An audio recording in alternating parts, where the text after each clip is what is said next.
Dios les bendiga, una bendición volverles a saludar por este medio.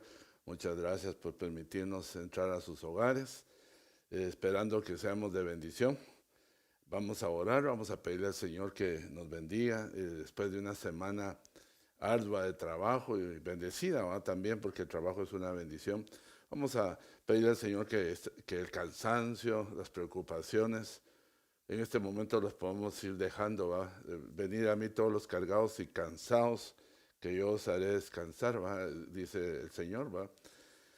Y vamos a orar, vamos a pedirle a nuestro Padre que nos fortalezca. Padre, en el nombre de Jesús, esta noche te damos muchas gracias por esta semana que te has dado a todos mis hermanos, nos has dado trabajo, Señor, nos has dado salud, estamos con nuestra familia, estamos reposando, descansando en nuestra casa, esperando tu palabra, Señor, para que pueda instruirnos, nos pueda bendecir el conocimiento, Señor, que pueda venir esta noche a nuestro espíritu, a nuestra alma, Señor, para que podamos también en nuestro cuerpo recibir bendición, Padre. Te pedimos, Padre, que cada uno de aquellos que se han sentido cansados, se han sentido atribulados, que se han sentido enfermos, Padre, pongas tu mano poderosa, que envíes tu palabra de administración, tu palabra de liberación, tu palabra de sanidad, Señor, sobre aquellos, Señor, que han estado pasando momentos difíciles durante estos días, durante esta semana, Señor. Pero rogamos y pedimos, Padre, que nos auxilies a cada uno, Señor, en el nombre poderoso de Jesús, como siempre lo has hecho.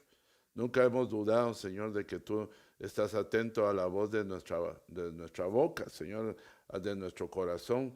En esta hora, Señor, te suplicamos, Señor, que esas palabras que están saliendo de las necesidades de tus hijos, tú la puedas recibir y enviar, Señor, la respuesta necesaria, Padre. Todo esto lo pedimos en el nombre del Padre, del Hijo y del Espíritu Santo. Amén y amén. Siempre pidiéndole al Señor que nos guíe, que nos dé una palabra que sea una palabra del momento, que sea un rema, ¿va? Para poder equipar a la iglesia, para poderlo equipar a usted, hermano. Siempre estamos, no que me gusta ni que me gustaría, sino que muchas veces hay cosas que sí nos gustan, pero el Señor no las cambia, ¿va? Y este es el caso hoy, que el Señor desde anoche me empezó a platicar algo respecto a esto. Y yo quiero exponérselo, en alguna oportunidad lo platicamos hace un largo tiempo en la iglesia, pero le queremos dar otro ángulo y que es muy importante. Ignorar las cosas es una mala costumbre. Hay gente que dice, ¿sabes qué? Prefiero no saberlo, prefiero no, que no me digan, cuando me vengan, que me vengan. No, no, no. Eso es una mala táctica, es una mala forma. La Biblia dice, fíjese, con respecto a lo que hablamos el martes, que nosotros debemos de conocer cuáles son las estrategias del enemigo. Si usted tiene esa mentalidad de que mejor ahí, que cuando aparezca el problema, ahí miramos cómo, no, no, no. Nosotros lo que tenemos que hacer es estar antes de, no después de. Aunque se puede estar después de, pero no se puede estar en un buen estado si no estamos antes de. O sea, tenemos que estar atentos a cuáles son los movimientos que el enemigo tiene para querernos perturbar, dañar, quitarnos la paz, hermano. Uno más o menos tiene una idea, como pongamos en el hogar, cuando empieza la fricción, cuando empieza el descontento, como que hay en el rostro de alguno de los dos o de los dos, no tenemos que echarle más leña al fuego, porque eso no se va a apagar, ¿verdad? Sino lo que tenemos que hacer es quitar la leña, el carbón, para que se baje y mengue eso que posiblemente puede venir a traer un momento sin sabor en el hogar. Pero ignorar es lo peor.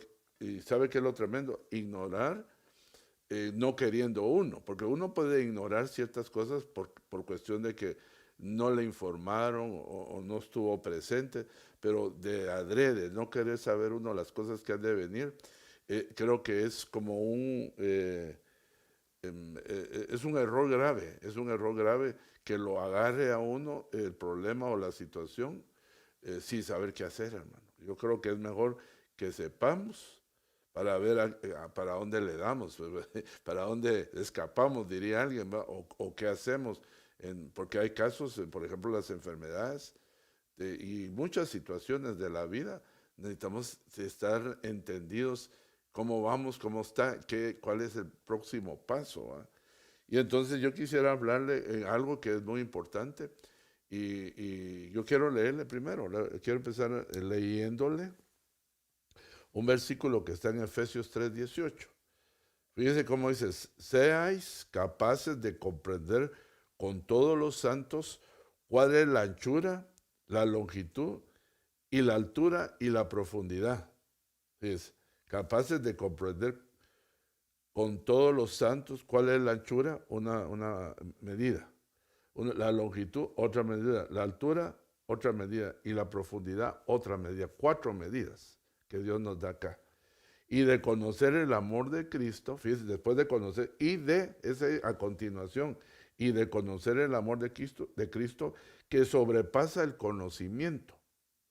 No sé si en otras versiones dirá el entendimiento, para que sean llenos hasta la medida de toda la plenitud de Dios. Pero fíjese, hasta que sean llenos hasta me llama la atención esta palabra, la medida. O sea, Dios es un Dios que todo lo mide, hermano. Si los diseñadores, los hombres que Dios usó para hacer tabernáculos, para hacer una arca, hermano, les dio medidas, les dio indicaciones cómo hacerlo. Tan minuciosas algunas, hermano, que uno se queda sorprendido. Hoy en la noche miraba yo, tenía la oportunidad de ver la administración que el apóstol dio esta noche, la administración de las manos. Se lo recomiendo, si no lo veo, mírelo. Estuvo muy lindo, cómo habilitar a las personas al sacerdocio. Y pues mirábamos que estaban ministrando eso, ¿va? Pero eso me hizo recordar a mí que se estaba hablando de un ungüento. O sea, cuando se preparaba el incienso se tenía que pesar, se tenía que medir. Pues el peso es una cosa y la longitud es otra, ¿va? Pero son medidas. Unas son de peso y otras son lineales, ¿va? Pero son medidas. Dios le gusta medir todo, le gusta la exactitud, el diseño. El diseño, acuérdense que hemos usado, no porque suena bonito la palabra, sino que es un plano que Dios así escribió la Biblia, con diseño. Entonces, lo que hay que hacer, lo que hacen los ingenieros y los arquitectos es aprender los diseños y hacer diseños, ¿va? Que ellos muchas veces, solo ellos entienden, ¿va? Cómo es que se colocan los números, el tipo de líneas. Bueno, es una cosa preciosa, ¿va? Pero hay que aprenderla desde el principio hasta el final, porque querer leer un plano, hermano, es muy difícil. Honestamente, peor si uno no tiene idea de lo que es eso, ¿va? Pues más o menos así es la Biblia. Entonces yo quisiera que empezáramos pensando, el tema se llama las medidas de Dios. Ahora, fíjese pues, yo aquí tengo otro versículo que quiero leerle, porque mire, si usted, déjeme poner el versículo, si usted se mide, a veces nos favorecemos, hermano. ¿Se recuerda cuando nos medían en la escuela? Se empinaba y le decía, no, te estás empinando, ponte bien, porque uno quería ser el más alto de la clase, ¿va? Y a veces entre los muchachos empezaba esa contienda, no, yo soy más alto que vos, cuando estábamos en primaria, ¿va? Y entonces se ponían descalzos los dos y el otro se quería empinar y le ponían la mano así, o una regla para ver, ¿va? Quién era más alto, ¿va? A veces estaban empatados, a veces se notaba la diferencia, ¿va? Pero siempre hablando de la medida, a veces somos muy misericordiosos para medirnos nosotros o no sabemos medirnos, ¿va? Por ejemplo, el medirse tiene que ver uno cuando se acerca a la mesa del Señor. Tiene que medirse cuánto uno ha ofendido al Señor.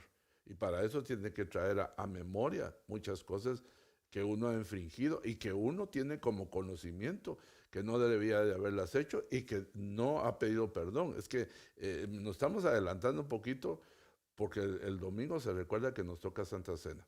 Pero entonces, fíjese, interesante esto. Entonces, cuando el religioso se mide, mire, cuando uno es un religioso, se mide mal, hermano. Nosotros no somos religiosos, nosotros somos cristianos nacidos de nuevo, que hemos tenido un encuentro genuino con Dios. Yo no sé si usted me puede levantar su manita, pero yo creo que usted, si me está escuchando y se conectó, usted es un nacido de nuevo genuino y que el Señor está escrito en el libro de la vida. Pero fíjese, no debemos de ser como los fariseos, porque todavía hay fariseos en este entonces, hermano.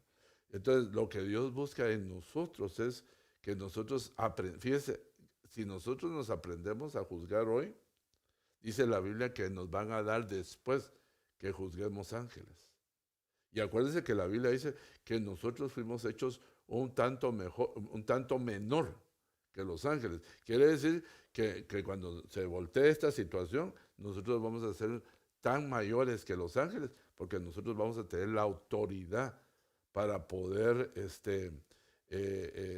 juzgarlos, pero nos tuvimos que haber juzgado nosotros a sí mismos. Es bien interesante esto, ¿va? El ser sincero, el saber hacerlo. Entonces, fíjese, vamos a ver lo siguiente. Lucas 18:10 dice, dos hombres subieron al templo, dos religiosos. Dos hombres subieron al templo a orar. Uno era fariseo y el otro era un recaudador de impuestos. El fariseo, pues, puesto en pie, oraba para sí de esta manera. Dios te doy gracias porque no soy como los demás hombres, estafadores, injustos, adúlteros, ni aun como este recaudador de impuestos. Yo ayuno 2 veces por semana y doy diezmos de lo que gano. Pero el recaudador de impuestos, de pie y a cierta distancia, no quería ni siquiera alzar los ojos al cielo, sino se golpeaba el pecho, diciendo, Dios, ten piedad de mí, pecador. Fíjese, qué interesante es esto, el saber uno medirse, hermano. Mire, yo creo que aquí se pasó de la línea el fariseo, ¿eh? Solo el yo, ¿eh? Yo y yo. Y mire, ¿sabe qué decía él? Solo para decirle, hay como 10 o 9 en Mateo, hipócritas. Y le dice hipócritas a los fariseos. Por ejemplo, una de las cosas que dice, vosotros limpiáis el vaso por fuera y no por dentro, hipócritas. Vosotros adornáis los sepulcros, los están comparando con sepulcros y dice, los blanquean, pero así son ustedes. Por fuera parecen bonitos, bien arreglados, pero por dentro son un calcoma de huesos de muerto, ¿verdad? O sea, hipócritas, les dice varias veces, ¿va? Pero era porque ellos tenían un falso concepto de sí mismos. O sea, subestimaban a los demás y ellos se subían a un nivel que consideraban ellos en su ignorancia que eran mayores que cualquiera. Porque aquí, hermano, mire, no necesitaba decir mal del otro hombre, del recaudador de impuestos, porque él mismo con su actitud estaba diciendo, pues ni siquiera soy digno de levantar los ojos, la vista, ¿va? Él estaba como entendiendo quién era él, pero mira el otro cómo se exaltaba. A eso me refiero, que a veces nosotros nos medimos, pero nos medimos mal, ¿va? Mire, depende con quién se mida uno, porque uno se puede medir con uno más chiquito y uno ser bien grandote, pero siempre hay otro más grande, ¿va? Y vamos a ir en desventaja cuando nos medimos con él. Y muchas veces no nos gusta medirnos con alguien que sobrepasa nuestras capacidades, sino nos comparamos con gente menor, ¿va? Y esa es la medida del hombre, esa es la medida que nuestra justicia, nuestro entendimiento, nuestra manera de vivir o de pensar, es la manera en que actuamos. Pero Dios tiene otra manera de medir. Dios mide otras cosas. Y eso es lo que a eso quiero enseñarle hoy, o le quiero refrescar cosas de esas, usted ya las ha oído o las ha leído. ¿Qué es lo que Dios mide? Y eso es muy importante, porque yo me puedo medir todo lo que yo quiera, hermano, y exaltarme y hacerme grande, pero tal vez delante de usted me lo cree, pero delante de Dios no me lo va a creer, porque Él conoce mi medida verdadera. Y entonces miremos algunas cosas muy interesantes. A mí me pareció hermoso tema porque te hace reflexionar mucho acerca de cómo pensar, cómo piensa nuestro Dios. Pusimos un ejemplo de un religioso cómo se mide y solo a su favor se mide. Y la mayoría, mire, cuando hay un conflicto, cuando hay un pleito, a veces es bueno que las dos partes estén delante de un pastor. A veces, dije, porque si la cosa está muy sulfurada, puede ser que las cosas resulten peor, pero creo que a veces es inapropiado oír a uno y no oír al otro. Yo creo que sería bueno, pues mi manera de pensar, oír a uno, oír al otro y oírlos juntos. Porque cada quien habla como le fue en la feria, dicen más o menos, ¿va? Para que usted me entienda. Pero qué interesante es esto, llegar a entender y tener la conciencia de que Dios me va a medir. Entonces lo que tengo que hacer, no tengo que hacer por otras cosas más que fijarme en lo que Dios me va a medir para que yo trabaje en eso. Eso es lo que yo le quiero facilitar su trabajo. ¿Y en qué sentido? Y el mío también, ¿va? De saber qué es lo que Dios le va a medir, hermano, y qué es lo que a mí también, ¿va? Entonces tenemos que trabajar en eso. No sé si usted está de acuerdo conmigo. Génesis 18:20, mire cómo dice. Y prosiguió Yahweh, el clamor de Sodoma y Gomorra. Ha crecido mucho. Me llama la atención esta versión, creo que es la Nácar Colunga, dice, la utilicé porque ha crecido mucho. Aquí está hablando de tamaño. Que ha crecido mucho. Dice su clamor, dice, y prosiguió Yahvé el clamor o percibió, dice otra versión, el clamor de Sodoma y Gomorra. Ha crecido mucho y su pecado se ha agravado en extremo. O sea, se ha acrecentado también su pecado. Voy a bajar a ver si sus obras han llegado a ser como el clamor que han venido hasta mí, y si no, lo sabré. Pero fíjese, ¿cómo iba a bajar él? ¿Cómo iba a medir? Porque aquí abajo está haciendo una comparación de lo que está diciendo arriba. Arriba dice que él oyó el clamor de ellos, de Sodoma y Gomorra, y que había subido, había crecido mucho. Y su pecado se había agravado en extremo. Voy a bajar, dijo, y voy a ver si sus obras han llegado a ser como el clamor. Entonces les van a medir las obras. Mira, primero le llamó la atención la forma en que clamaban. Y luego abajo, y su pecado que se había ido en extremo, pero él iba a descender sin hacerles daño, porque usted sabe que Sodoma y Gomorra fue destruida con fuego y azufre. No habían 10 justos. Por esa razón fue que la destruyeron. Pero me llama la atención que dice aquí, voy a ver si sus obras han llegado a ser como el clamor que había venido. O sea, ¿cuál era el clamor? Que había crecido. A ver si sus obras habían crecido y habían venido hasta mí. Él lo va a saber si las obras eran tan malas y tan grandes. Entonces, acá Dios estaba, ¿qué es lo que le quiero decir en este sentido? Que antes de juzgar, antes de traer un juicio a esa ciudad, primero tuvo que ver cuál era, a qué nivel habían llegado sus obras malas. O sea, Dios, hermano, la Biblia dice muchas cosas con respecto a su venida, pero una de las que dice es que no tengamos por tardanza la venida de Él, sino que es porque Él no quiere que nadie se pierda. Pero fíjense, interesante, pero en que nadie se pierda es porque Él está midiendo. Por ejemplo, una de las cosas que habla del final es que la maldad acrecentará. Entonces, ¿qué es lo que va a crecer? ¿Qué va a medir el Señor? ¿Para enjuiciar la tierra? ¿O para empezar la tribulación? La maldad. Y como consecuencia, al crecer la maldad, dice, fíjese, la maldad, ¿qué relación tiene con el amor? El amor de muchos. Hay otra medida, muchos. Se va a menguar, va a ser menos. O sea, va a ser contrapeso. A más maldad, menos amor, más gente fría. Entonces, fíjese, eso lo hizo el Señor en Sodoma y Gomorra.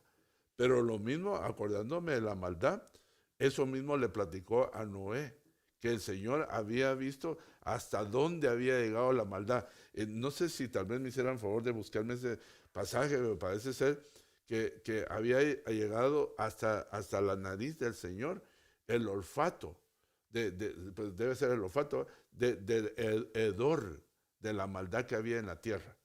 Cuando Él decidió en aquel tiempo destruir la tierra con otro juicio, con el juicio del diluvio. Aquí estamos hablando de otro juicio que fue Sodoma y Gomorra, 2 ciudades, pero el primero fue a toda la tierra, a todo el mundo, que fue inundada en agua. Pero fíjense, el Señor no es que en un momento de ira, en un momento de enojo, dice, no, ahorita se acaba el hombre. No. Él mide. Él tiene una forma de medir las cosas para determinar si es tiempo de hacer algo y cómo lo va a hacer, ¿va? Entonces, eso es lo que yo le quiero llegar a enseñar. Pero miremos si vamos a procurar avanzar para que pueda decirle algunas cositas. Por ejemplo, dice aquí, 12 cosas va a medir. Por si no nos da tiempo, usted la va a seguir estudiando en su casa. Dice, va a medir si tomas más de lo que debías de tomar. Van a medir los días. Van a medir la injusticia en los negocios. Van a medir la estatura. Van a medir la culpa. Van a medir la medida con que la hemos medido a otros. ¿Ves? ¿Cómo hemos sido con otros? Van a medir la fe. Van a medir el pecado. Van a medir la codicia. Van a medir la falsedad. Y van a medir si hemos llenado la medida de nuestros padres, la hipocresía. Fíjense, si sobrepasamos, porque Israel sobrepasó el mal que habían hecho los padres. Los padres habían perseguido a los profetas y habían apedreado, creo que es al revés, que habían matado a los profetas y habían apedreado a los apóstoles. Fíjense qué interesante esto. Esto es muy importante saberlo, ¿va? Entonces, aquí hay varias medidas, aunque aquí no puse yo una. Y ahorita se la voy a poner. Y es que en Apocalipsis hay una medida que hacen. Y vamos a ver si la tengo aquí enseguida. Bueno, por ahí va a estar. Se la quiero leer, no se la quiero decir de mi mente. Éxodo 16:16. Esto es lo que el Señor ha mandado. Cada uno recoja de él lo que vaya a comer. Tomaréis un gomer por cabeza. El gomer es una medida, ¿verdad? Donde ellos iban a recoger, fíjense, iban a recoger el maná que iba a caer. El maná iba a caer durante 6 días, de lunes a durante 6 días, de 5 días, y el último día iban ellos a recibir doble porción para el sábado. O sea, el quinto era doble porción para tener para el quinto y el sexto. Y el séptimo ellos empiezan como el primer día, el domingo para nosotros. Entonces, fíjense lo que dice aquí. Antes de que le diga eso, mire, usted es testigo de esto, o era testigo de esto, cuando se trataba de ir a comer a un buffet. ya se rió, ya me la agarró, ¿va? Hermano, era como que hoy le entramos más que nunca, ni cenemos, ni desayunemos para ir a almorzar a Sakura. Y hermano, y agarrar, y uno buscaba lo más rico y lo más caro, los camarones, tal cosa, y a veces hasta los botaba y los recogían, los chinos ahí bien molestos viendo cómo desperdiciamos, ¿va? Hermano, era una cosa que salíamos hasta enfermos, pero yo digo que fíjese, eso es un tipo, yo digo que no toda la gente lo hace así. Yo me puse a observar algunas veces cuando vine a Estados Unidos, cómo ciertas culturas, ciertas personas, se les puede confiar hacer eso, hermano. De que pueden tomar lo que les va a servir y lo demás no. Yo me acuerdo que una vez fuimos nosotros en un retiro general, fuimos precisamente, nos salimos del retiro general y nos fuimos a comer a un buffet. Y en esa oportunidad el apóstol había estado ministrando en ese buffet. Y me dijo, mira, llévame a comer comida china. Y nos fuimos.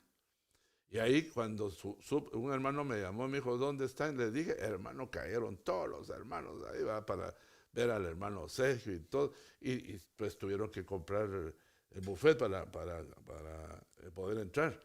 Pero hermano, el chino, como vio que se dirigían a mí, yo fui al que fui a ordenar, me llegó a decir, ven, quiero hablar contigo. Me dijo, nunca más, me dijo, quiero que vengas tú con toda esa tu gente, me dijo. Se acabaron toda la comida, no tenemos comida. Y hermano, yo dije, pero ¿cómo va a ser si que van a hermano, yo empecé a ver que entre los abrigos llevaban bolsas, los hermanos. Yo digo, fíjate, esas cosas, ¿dónde las aprende uno? No? Muchas veces en la casa. Tomar de más delante de Dios no es correcto. Dios, hay cosas que debíamos de tomar, como por ejemplo su unción, su presencia, ¿va? Pero como eso no brilla como el oro, a veces nosotros no le ponemos la atención debida. Pero si fuera así como el oro, ay, hermano, se acabaría. Pero es porque no sabemos tener el valor de las cosas. Pero no lo estoy diciendo por usted, lo estoy diciendo por todos, incluyéndome a mí. Usted sabe que a veces se deja esa libertad de poder tomar y hermano, y ya la gente que llega a sentarse después ya no tiene ni salsa, ni cucharas, todos los que llegaron primero aborrazaron. Y dice, como que produce un bienestar. No debería producir un bienestar, debería producir un malestar. Diciendo, ¿por qué no me acordé de mis hermanos? Mis hermanos todavía están limpiando la iglesia, tal vez están arreglando algo. Ya cuando llega, ¿qué hay? Digo, pues solo eso hay. Y la salsita y los frijolitos, pues ahí se puso. Y, hermano, cuando uno caminaba entre los pasillos, hermano, hasta desperdiciado. ¿Va? O sea, eso es un mal del corazón. ¿Va? Y que nosotros debemos de refrenarlo, hermano. No debemos de desperdiciar, ni debemos de actuar de esa manera. Así no actúa Dios. Dios es un Dios de sabiduría. Debemos de disciplinar nuestra alma. Si usted es una persona correcta, pues no es con usted, hermano, no se va a sentir ofendido. Eso es con los que hemos traído tal vez una forma equivocada de actuar. No es correcto. Le estoy hablando de algo físico, pero es esto que le estoy platicando. Pero aquí estamos hablando de algo espiritual. Era una comida que descendía del cielo y que era pan de ángel, dice. Y les dieron instrucciones. Dios siempre da instrucciones. Ahorita le está dando instrucción al Señor. Entonces vamos a ver cuál es la aplicación de esto. Dice, esto es lo que el Señor ha mandado. Pero como Dios no lo dijo el pastor, pues que se haga a un lado el pastor. Ojalá me lo hubiera dicho Dios, pero yo no le creo. Pues aquí dice que Moisés fue el que habló. ¿Va? Entonces lo que el Señor ha mandado, cada uno recoja de él lo que va a comer. Si eran 2 o 3 personas en una casa, debería de haber tomado de acuerdo a esto, pero no me detenga. Tomaréis un comer por cabeza o por persona, pues, conforme al número de personas de cada uno de vosotros tiene en su tienda. Así lo hicieron los hijos de Israel. Unos recogieron mucho, fíjese, desobedientes, ¿verdad? Y otros poco. Y cuando lo midieron con el gomer, el que había recogido mucho no le sobró, ni le faltó al que había recogido poco. Cada uno había recogido lo que había de comer. Moisés les dijo, que nadie deje nada para mañana siguiente, mas no obedecieron. Yo creo que aquí fue los que agarraron de más. A Moisés y algunos dejaron parte del maná para la mañana siguiente, pero crió gusanos. Y se pudrió y Moisés se enojó con ellos. Interesante, ¿va? Si Moisés se enojó, que no era el que mandaba el maná, ¿cómo se enojaría Dios, va? Habiendo mandado, dice aquí, un mandato, el Señor. Pero fíjense, interesante, o sea, a veces uno quiere pasarse de listo. Y yo creo que por eso están las instrucciones en la Biblia, amado hermano. Ahora, ¿cómo se aplica esto? Bueno, se aplica, si fuera en la palabra, qué bueno, hermano, que nosotros pudiéramos agarrar toda la palabra que pudiéramos. Pero no se trata solamente de oír. ¿Sabe qué es el problema? Poner la palabra por obra. Porque cuando usted abarca y agarra todo el maná, pero no se lo come, no lo digiere, entonces lo que sobra se descompone. De alguna manera, eso era lo que ellos pasaban, pero eso era una especie de un ejemplo para nosotros, ¿va? Y también lo que está haciendo ver al corazón del hombre es que nosotros debemos de ser mesurados, debemos de ser obedientes, debemos de saber tener este dominio propio, hermano. Hay cosas que a nosotros ya nos, aprovecho de decirlo, ¿va? Y me lo digo así mismo, hay cosas que nosotros por la edad, por las circunstancias de la vida, tal vez enfermos de alguna enfermedad que no nos conviene comer ciertas cosas, no las deberíamos de comer. Mire, hay gente que no puede comer muchas cosas con azúcar y sabe que es dañino, pero le confían a la pastilla. Y la pastilla de alguna manera lo nivela, pero le estamos metiendo pastillas. Entonces lo que debemos de hacer es, ¿va? Es agarrar el mandamiento, agarrar la instrucción del doctor, que eso nos va a hacer que nuestros días se alarguen más. Regresando a esto, ¿va? Yo siempre le he dicho a usted, hoy agarre la palabra, no la deje para mañana. Por un ejemplo, tiene que arreglarse cuentas con alguien. En el sentido, pues podría ser económicas también, ¿va? Que ahí tiene el dinero y no quiere pagar, ¿va? A veces le mete a uno sus cosas, pero cuando lo pidió que rápido se lo dieron a uno, ¿va? Bueno, no sé por qué estoy diciendo esto, pero miren, lo que le quiero decir es, a veces el Señor lo manda en una santa cena a que se ponga de acuerdo con alguien. Y dice, no, pues ahí lo voy a hacer. Como que dice, para poderla tomar tranquila la Santa Cena. Y no se arregla. Pero Dios le tomó la palabra. Entonces, ¿cuál es la consecuencia de ese engaño o autoengaño? Que dice que hay tres cosas que nos pasa cuando nosotros, miren, pareciera como que estuviera predicando el domingo, pero estamos hablando del maná, como que fuera que dice tres cosas nos puede pasar. Un espíritu de muerte, muchos mueren. Otros están débiles y otros están enfermos. Pero cuando nosotros lo hacemos correctamente, esas tres cosas se convierten en bendición, porque esas tres cosas mal empleadas se convierten en una maldición, en una destrucción. Bueno, pero sigamos, pues, leamos un poquito más. Apocalipsis 11:1.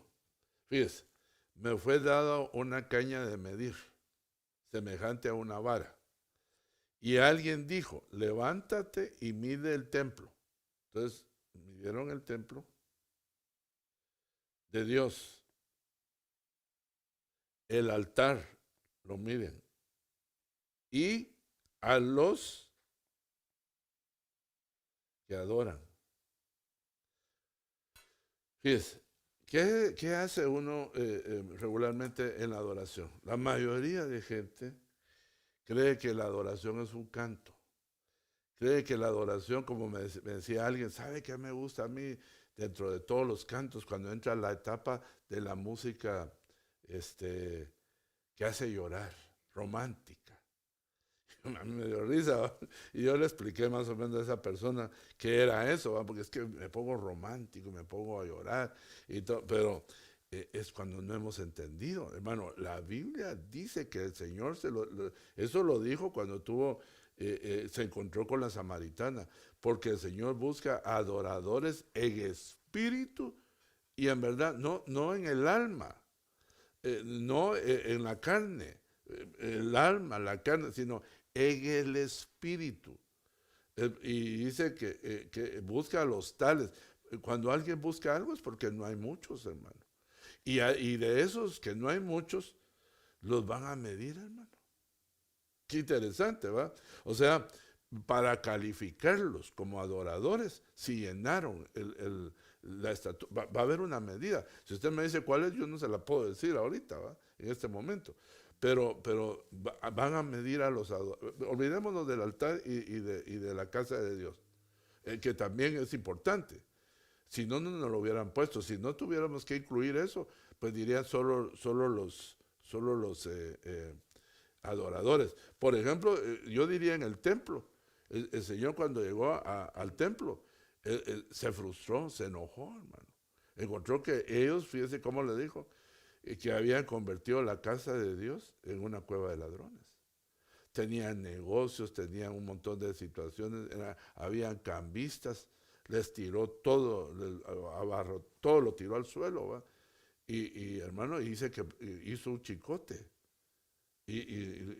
Bueno, usted sabe lo que él hizo. Ya me imagino que eso había sido impresionante, principalmente para los apóstoles. Nunca habían visto al Señor con ese enojo, ¿va? Pero él mismo le dijo, ¿va? Que tenía un celo por lo que estaba haciendo. Entonces, a ver, van a medir cómo nosotros nos movimos en el templo, hermano.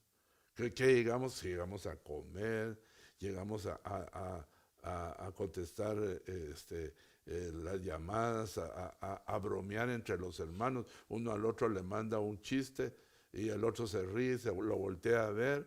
Y eso en medio de la prédica, en medio de que Dios está enseñando a través del pastor. Y aunque usted ya lo sepa, no sabe dónde está puesto, dónde está sentado. Hermano, eso es terrible. Eso es terrible. Eso es una falta de respeto a la casa de Dios. Y cuando uno decía eso, o el hermano se ponían algunos bien violentos y algunos hasta se iban de la iglesia. Porque uno como pastor no tenía que hacer que eso se tolerara, hermano. Si el pastor no mira eso, ¿quién más lo puede corregir, hermano? Interesante eso, hermano. Y uno como pastor sufría viendo ese desprecio, ¿verdad? La pregunta era, si no les gusta la prédica, si no les gusta eso, aquella, pues tal vez a pasar el tiempo o a molestar. Muchas veces eran los que creaban problemas, pleitos. Todo lo sabían, se enteraban de todo. Hermano, qué terrible. Yo digo, ellos creerían en algún momento que Dios no los iba a medir. Tiene medidas sus palabras, sus intenciones, porque eso dice que la espada del Señor, eso puede medir las intenciones, hermano. O sea, porque no hay iglesia y que ya Dios se olvidó de eso. Qué bueno que se hubiera olvidado de eso. Pero todo lo que usted no confesó y que usted no pidió perdón al Señor, eso está presente, hermano. Si usted fue un promotor de un pleito, de que un hermano se fuera de la iglesia, debería de ponerse a cuentas con el Señor, porque esa oveja, que si fue por su culpa que se fue, a usted se la van a cobrar, no al pastor. Es bien interesante. Mire, esto no es un confrontamiento o palabra dura, como muchos se acostumbran. No, si no hay palabra dura. Si la palabra está expuesta para que, depende cómo usted la perciba. Para mí es una bendición que me digan mis verdades, para que yo, cuando me vayan a medir, no me vayan a encontrar falto. ¿Se recuerda a Daniel? Daniel interpretó aquel sueño. ¿Se recuerda cómo se originó ese sueño? Ese sueño, hijo de Nabucodonosor, hermano, cuando se puso ebrio, ya borracho, mandó a sacar los utensilios del templo del Señor y empezó a tomar con el vino de Babilonia. Y entonces el Señor se molestó y escribió en una pared de cal con una mano. Dice que la mano escribía Mene, Mene, Tekel, Uparsin. Pero no era que no supiera qué decía ahí, sino lo que no sabía, la interpretación. Era un idioma que ellos podían leer, pero la interpretación se la dio Dios a Daniel. Y es que ha sido pesado y ha sido encontrado falto. Por lo tanto, se te va a quitar tu reino. Y esa misma noche dice que lo asesinaron. No me acuerdo si lo asesinaron o murió. Pero al cabo se murió, ¿verdad? Pero mire qué rápido le hicieron el juicio, hermano. Solo lo pesaron. Solo leyeron. O sea, él no entendió. Pero fíjese que es bien tremendo. Este hijo de Nabucodonosor, cuando usted empieza a ver la historia de él, le empieza a contar Daniel cómo fue su padre.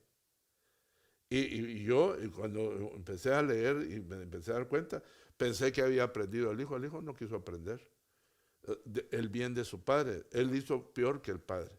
porque usted se recuerda a Nabucodonosor, lo que le afectó a Nabucodonosor fue que se puso soberbio y empezó a ver que los jardines y todo lo que había era por su inteligencia y por su sabiduría. Y entonces el Señor de una vez lo convirtió en una bestia. Pero el hombre, después de 7 tiempos, cayéndole rocío y comiendo con los bueyes, que son figuras de los ministros, volvió en sí. Volvió en sí y el hombre se reconoció y dijo que era un Dios grande y lo adoró, ¿va? Y pues quedó el hombre reconciliado con Dios. Pero nace el hijo y el hijo enoja al Señor, fíjese.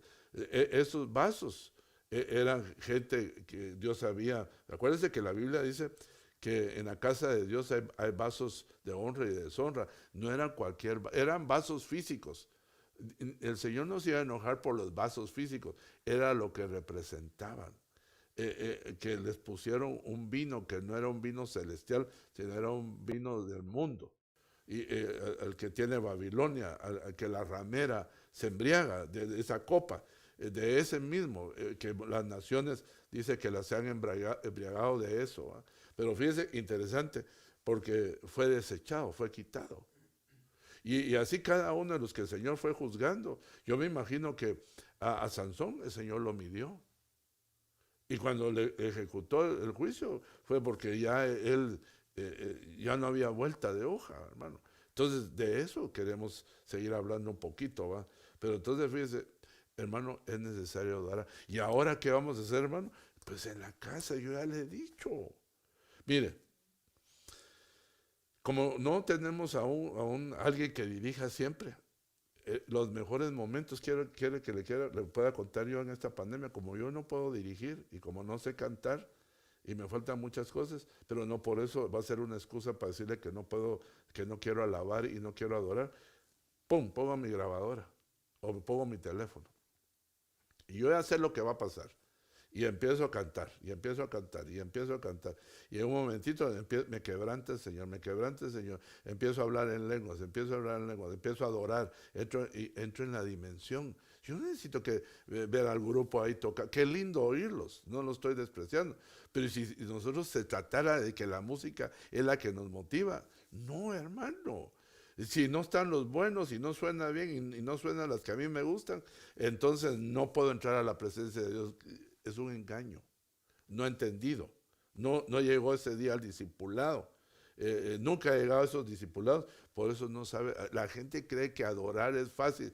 No es fácil. Y a usted lo van a medir. Lo primero que van a hacer es medirlo, entre muchas cosas, si es un adorador. ¿Para qué quieren un adorador en la tierra? Si Dios quiere un adorador en el cielo, hermano. O sea, todo lo que usted está haciendo y todo lo que le van a medir es para el cielo, no es para la tierra. El plan de Dios es celestial.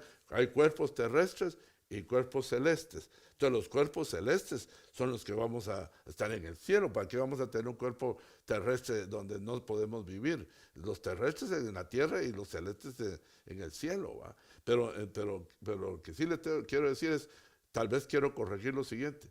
Se empieza adorando en la tierra y se perfecciona en la tierra para ir a ser adorador en el cielo.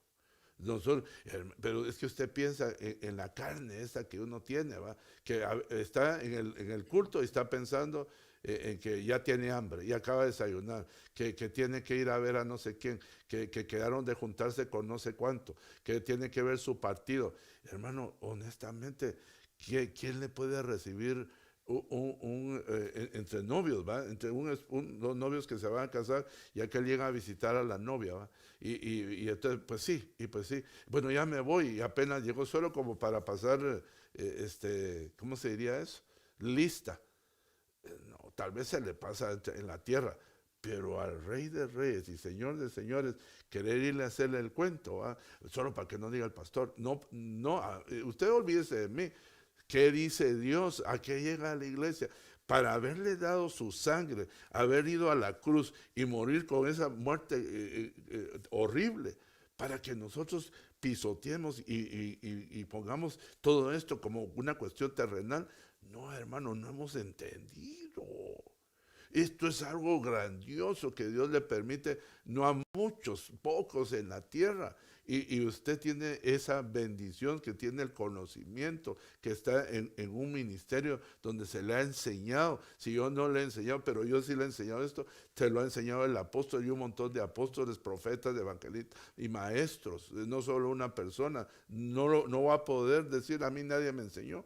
Ha tenido 5 clases de hombres que le han dado de diferente manera estas explicaciones. ¿Cómo, hermano? A esta altura, póngase que el Señor viniera. ¿Cuántas medidas perdería? Aleluya, quiere estar en el cielo. Amén, pero no hace nada por estar en el cielo. No es lo mismo que la salvación. Yo se lo he dicho, este es un galardón, este no es un regalo, este es un trabajo que usted tiene que hacer en base a todo lo que el Señor le pide, lo que Dios manda, para que usted alcance una estatura para poder ser llevado al cielo. De lo contrario, pues si usted quiere que hace en la tierra, yo no le auguro, ni lo invito, ni lo empujo a que se quede. Va a ser horrendo, hermano. Horrendo. Mire, nosotros miramos que Noé se salvó, él y su familia. A mí me gustaría tener la grabación y haber entrevistado a Noé cómo le fueron esos 40 días dentro del arca.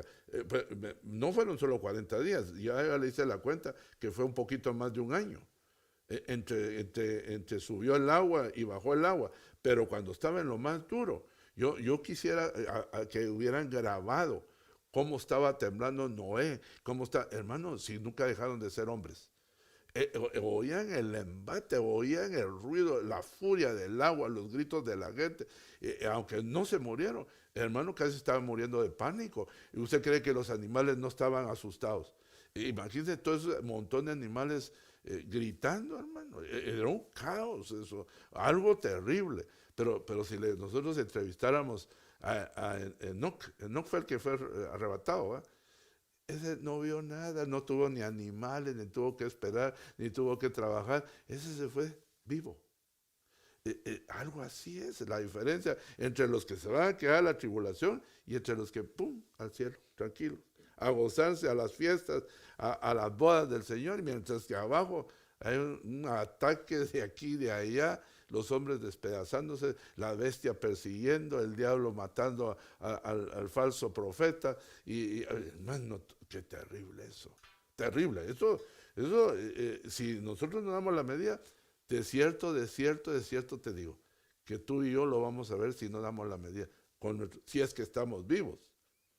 Porque a veces cuando me dice, se murió alguien, y a veces pienso yo, que será mejor morirse ahorita o aguantar eso. Pues yo creo que lo que Dios diga va, por supuesto, va. Pero yo creo que, hermano, David,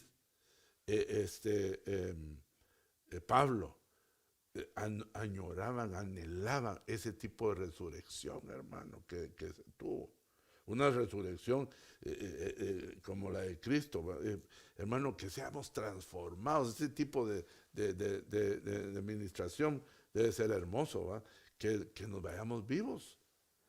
Pues si nos van a tener que resucitar, claro, nos van a devolver. Pero, hermano, ¿para qué irse por ese lado si nos podemos ir por el otro? Pero ya sea que moramos o que vivamos, somos del Señor, ¿va? Pero entonces, mire, se me fue el tiempo.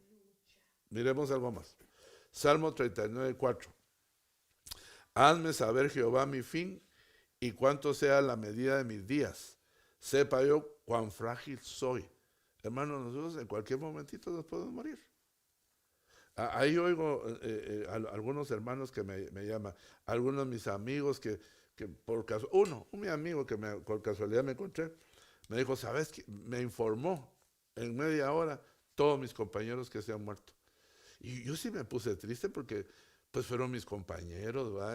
Algunos de primaria, de secundaria, de básicos, ¿qué? Bueno, secundaria, básico es lo mismo, de bachillerato, y algunos de la universidad, hermanos, de mi edad, ya están descansando, y hermanos también, otros hermanos de aquí que yo los conocí aquí en la iglesia, cuando era yo oveja, y digo, Señor, ¿por qué razón todavía estoy parado y vivo?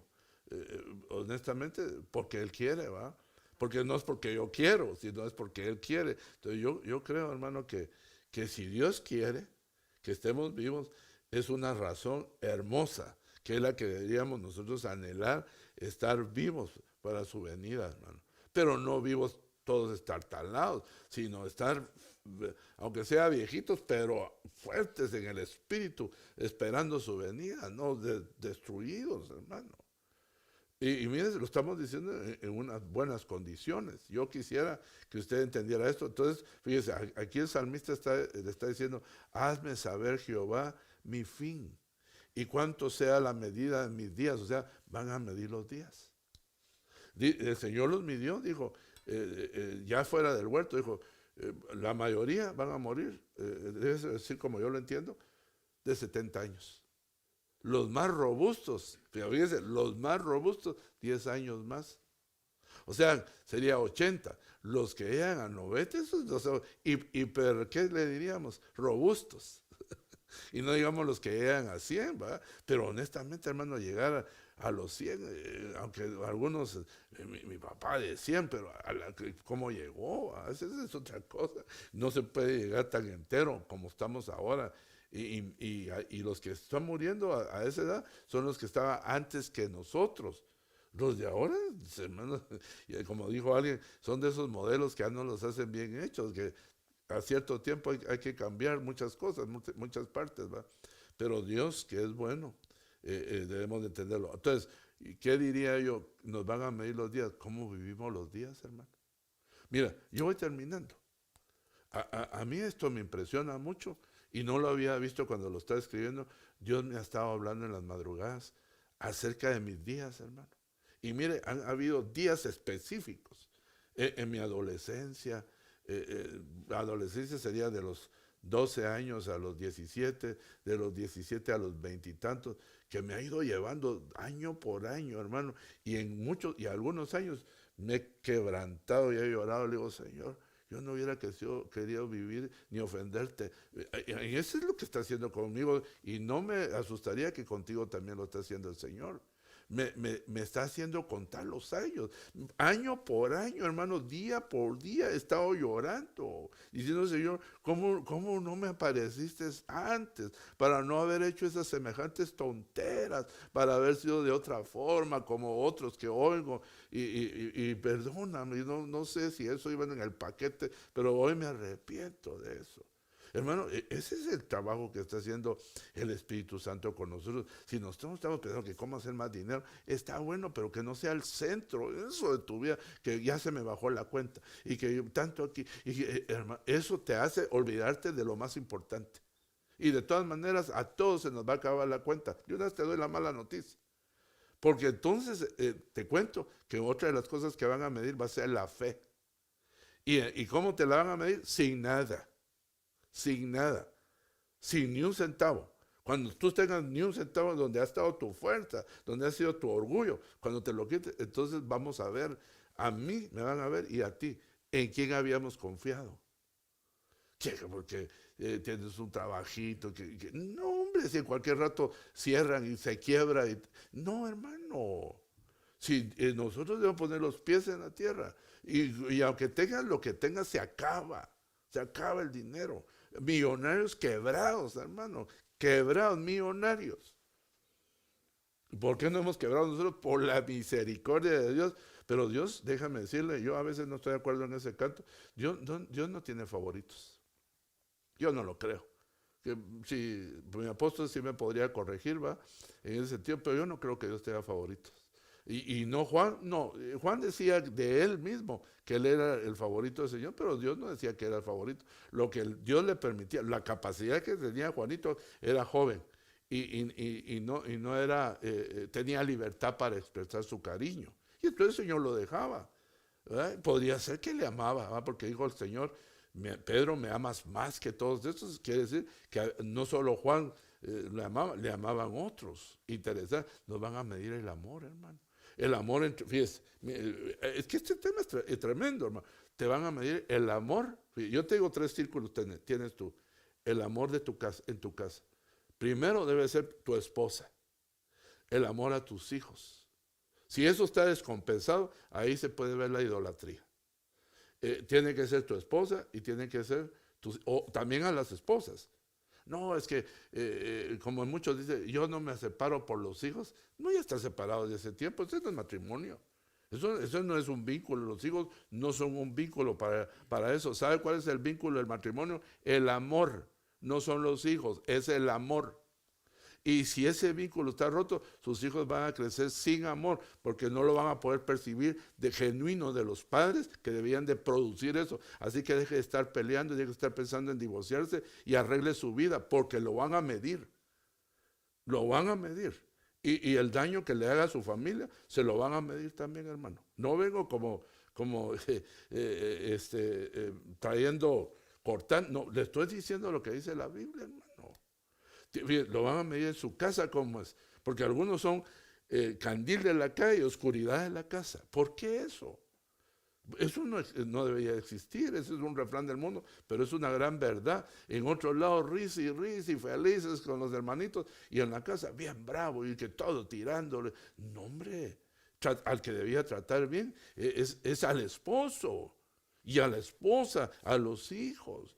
A veces nosotros tratamos a otros de mejor situación, expresamos nuestro amor. Es que, pastor, es que no le dan amor a uno. Pues dé primero usted, siembre primero. La siembra, que ya sabe cómo es el círculo de la siembra. Ese es uno. Van a ver cómo se comporta usted con sus compañeros de trabajo.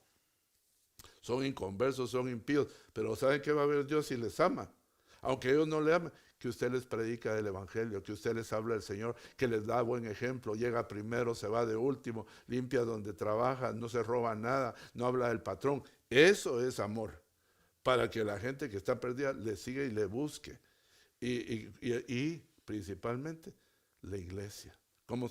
Es que el hermano aquel me cae mal como patada, dicen algunos, o como, bueno, pues, ¿cómo lo siento que los hermanos los mires de esa manera? Me duele mucho. Pero tu medida va a ser muy pobre. Vas a estar problemado con eso. Es hoy que tienes que arreglar. Es que venga el primero. No, al que haya entendido tiene que ir a arreglarse cuentas con sus hermanos. Mire cómo ese circulito. Y son 3 medidas, hermano. Donde usted tiene que demostrar el amor de Dios con los impíos. Principalmente los de su casa, sus hijos, su esposa, su familia, porque su familia no solo es la esposa, son los suegros de los 2 lados, hermano. Eso es interesante, hermano. Miren, se da cuenta que el examen no es tan fácil. Apenas estamos en el primer renglón, pero yo creo que lo vamos a dejar aquí. Creo que esto nos va a ir dando poquito a poco a ir avanzando. Y pues, bueno, yo quisiera seguir más, pero el tiempo se nos fue. Vamos a orar, vamos a pedirle al Señor que aprendamos a valorizar las cosas. Que fíjese, la Biblia dice en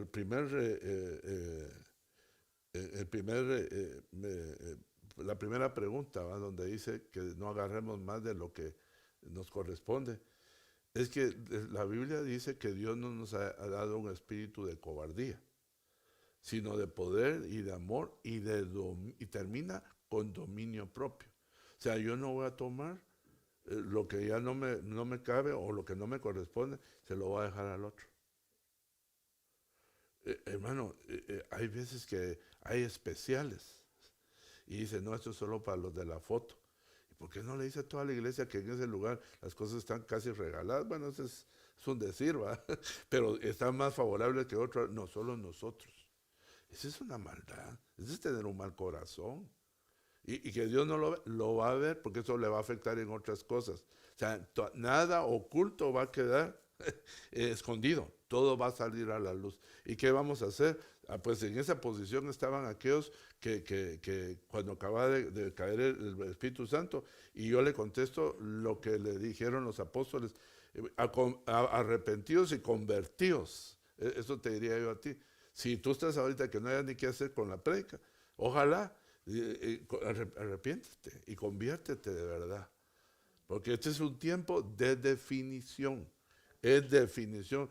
tú puedes poner cualquier canal, todos los predicadores estamos hablando que es un tiempo de definición, pero no porque copiemos a otros, porque debemos de tener una comunión y tener una certeza de lo que Dios nos dice a cada uno, no por lo que oímos, sino por convicción propia, pero te quedarás asombrado de que la mayoría, o si no, bueno, la mayoría, para ser más exacto, estamos de acuerdo con que la venida del Señor está muy pronto. Pero previa a eso es la definición. Y definición significa lo tomas o lo dejas. Así estamos en ese asunto. Así que permítame orar y pedirle al Señor que nos ayude a entender esto que te explicamos, para que empecemos poquito a poco. ¿Verdad? Padre, en el nombre de Jesús, te pedimos, Señor, que el maná que hoy nos diste, estamos tomando la parte que necesitamos, no vamos a tomar ni más ni menos, y no vamos a dejar para mañana. Hoy mismo vamos a tomar y aplicar esa palabra porque la hemos entendido y porque estamos faltos y necesitamos que nos ayudes a entender esto, Padre. Sobre todo el amor al prójimo, sobre todo el buen ejemplo. Yo te pido, Padre, en el nombre poderoso de Jesús, que abras nuestra mente y abras nuestro corazón a estas situaciones que hoy estamos viviendo y que tú estás trabajando con nosotros en nuestro corazón. Te lo pido todo esto en el nombre de Jesús, que no nos quedemos estancados, sino que podamos avanzar, que podamos pedir, Señor, auxilio si no podemos nosotros mismos. Ayúdanos, Padre, en el nombre poderoso de Jesús.